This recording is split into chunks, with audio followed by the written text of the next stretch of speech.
Morning guys. સૌથી પહેલાં તમને બધાને રથયાત્રાની ખૂબ ખૂબ શુભેચ્છાઓ. 2 દિવસની આપણી ઓવરનાઇટ રાઈડ હતી હાર્લેની, આજે પૂરી થાય છે અને we are riding back to Ahmedabad. મારી પાછળ તમે જોઈ શકો છો લાઇનઅપ આખું રેડી છે. અત્યારે સવારના 8:45 થયા છે, એટલે 500 કિલોમીટરનું રાઇડ ડિસ્ટન્સ છે. વી આર એક્સપેક્ટિંગ કે સાંજે 5-6 વાગે આસપાસ અમે લોકો અમદાવાદ પહોંચી જઈશું અને જેટલા બને એટલા ઓછા બ્રેક્સ લેવાનું ટ્રાય કરીશું. પાણી પીને બાઇક્સ ઉપર બેસીએ છીએ અને ડાયરેક્ટ સીધા નીકળીએ જ છે હવે અહીંથી.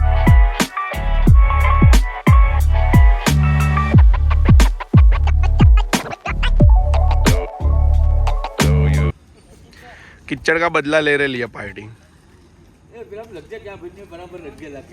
हाँ गाइस, કાકાનું બાઇક થોડુંક ઇશ્યુ કરી રહ્યું છે. ચાલુ થાય છે પછી બંધ થઈ જાય છે, ચાલુ થાય છે બંધ થઈ જાય છે, અને ચાલુ થાય તો એકદમ हाईएस्ट आरपीएम पर पहुंची जाए. कहाँ से आप लोग आ रहे हैं? अहमदाबाद से. किधर जाने का है? अब वापस अहमदाबाद जा रहे हैं. अहमदाबाद जा रहे हैं. क्या उद्देश्य क्या है आपका यात्रा का? हमारे साल में ऐसी 4 बड़ी राइड्स होती है, इसलिए अहमदाबाद से राइड के लिए आए. अच्छा, ये क्या मेरा एक्चुअली यहाँ का फेसबुक पेज है, अच्छा, अपन के फॉलोअर, इसलिए मैंने कहा मेरे को थोड़ा अच्छा लगा. जी जी तो जी मैंने इसलिए आपका वीडियो वगैरह लाइव डाला है. चप्पल रोड से गांधीसागर, कभी आप चाहो तो सर्च करना जी जी जी. चप्पल रोड से गांधीसागर, आपको उसको पूरी डिटेल आपका लाइव दिखेगा. All right. अहमदाबाद से ही सर आप लोग? अहमदाबाद.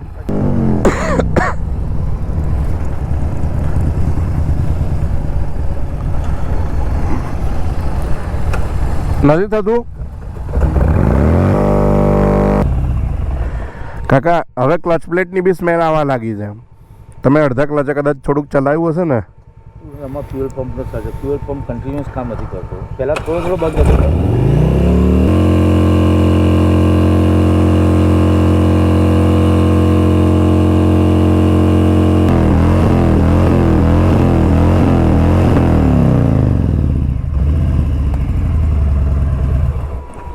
થોડી જ જાય છે નહીં?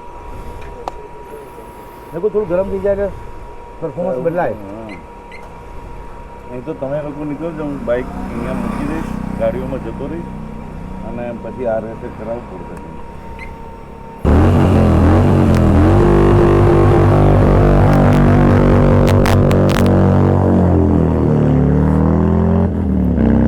અરે આવી ભગાવાય થોડી પછી આખા રસ્તે યાર.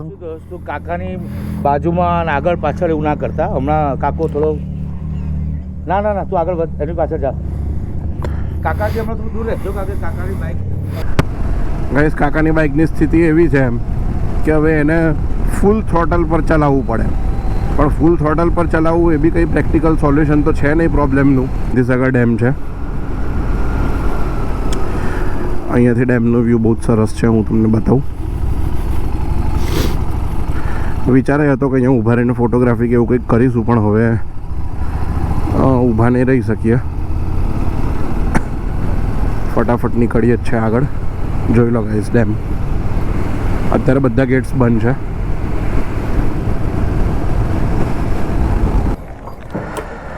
તો ગાઈસ બધા લોકો બાઇક જોવા માટે ભેગા થયા છે. પેટ્રોલ પતી ગયું હતું. પેટ્રોલ પંપ હજી 30-40 કિલોમીટર આગળ છે. મેં કીધું વચ્ચે ઊભા રહીને પેટ્રોલ પુરાઈ લઈએ. અહીંયા દૂર દૂર સુધી પેટ્રોલ પંપ ના હોય એટલે આ લોકો આવી રીતે કરિયાણાની શોપ્સ ઉપર પેટ્રોલ વેચતા હોય. અગેન ઇટ્સ નોટ લીગલ, પણ જરૂરતના ટાઈમમાં કામ આવી જાય. हाँ गांधी सागर. हाँ, अभी वापस अहमदाबाद. તો એમપીના લોકો જે છે ને, હું તમને એમ કહેતો હતો કે જેટલી બી ગાડીવાળા આવે ને એ લોકો સીધા આપણી ઉપર જ ચડાવવા માગે ગાડી. એ લોકો એમના લેનમાં તો રહે જ નહીં, આપણી લેનમાં આવી જાય. એટલે હવે વિલિંગલી કરતા હશે કે કેમ કરે છે ગોડ નોઝ. પણ એનીવેઝ મેં એ બી જોયું છે કે અહીંયાના જે ઓટો ડ્રાઈવર્સ જે રિક્ષા ચલાવે છે ને એ લોકો દે આર મોસ્ટલી એ લોકો ફૂલ ડ્રંક હોય છે અને ફૂલ ડ્રંક હાલતમાં એ લોકો લાઈક ડ્રિંક એન્ડ ડ્રાઈવ કરતા હોય છે અને એટલા બધા લોકોને ભરે અંદર. ડ્રાઈવર તો હમણાં એક ઓટો મેં પાછળ જોઈ, એનો ડ્રાઈવર તો ઓટોની બહાર જ છેક બેઠો હતો. અને અહીંયાના ઓટોમાં છે ને સ્ટિયરિંગ આપણા કાર જેવા છે, રાઉન્ડ શેપના.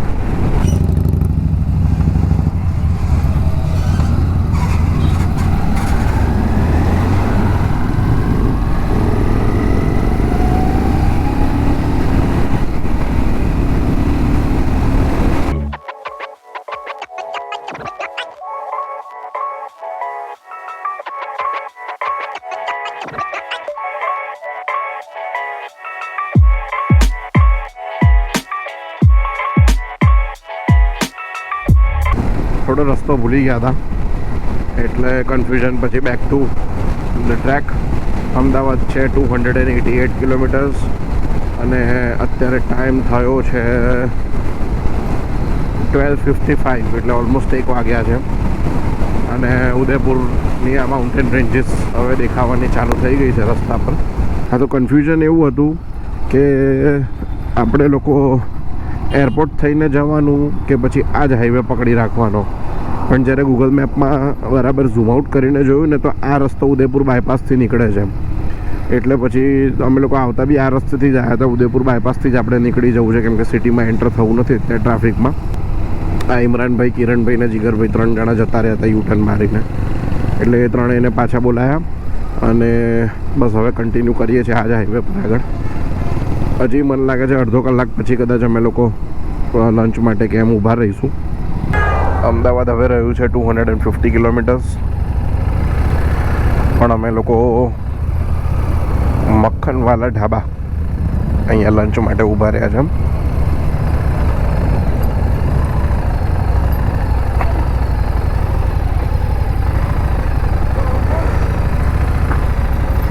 અંદર પેલા ટેબલ પર ઊભા બેસી જઈએ એવું કરીએ. ઓહ, અલા આ વાળા ટેબલ બરાબર છે યાર.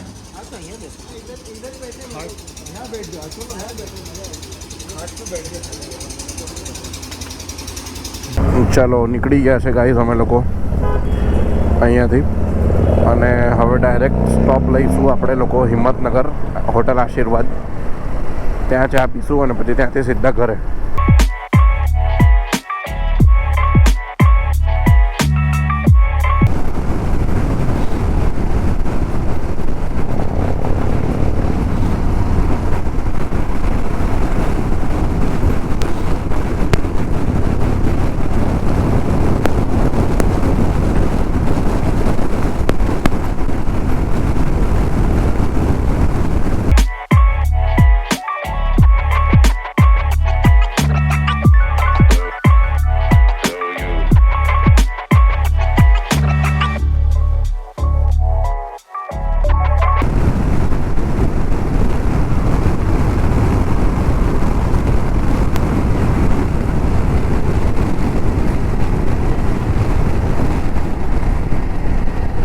મહેસાણાની ગાડી છે. They are racing with us. They come extremely close to the bike. જો જીગરભાઈના બાઇકથી કેટલા નજીક છે અત્યારે. એમણે અચાનક બ્રેક મારીને કંઈક થયું તો આ ચાલો બહુ મોટું રિસ્ક છે.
સવારે 9-10 વાગે. હા,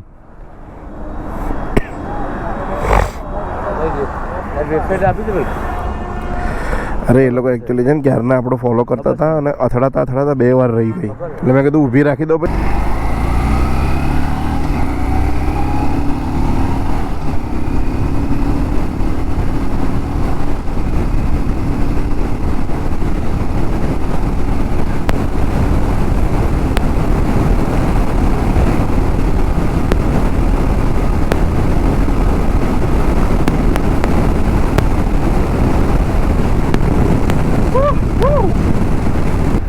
લકીલી અમદાવાદમાં કે અમદાવાદની આસપાસ ક્યાંય આજે વરસાદ નથી, એટલે આપણે પલળવાનો વારો નહીં આવે.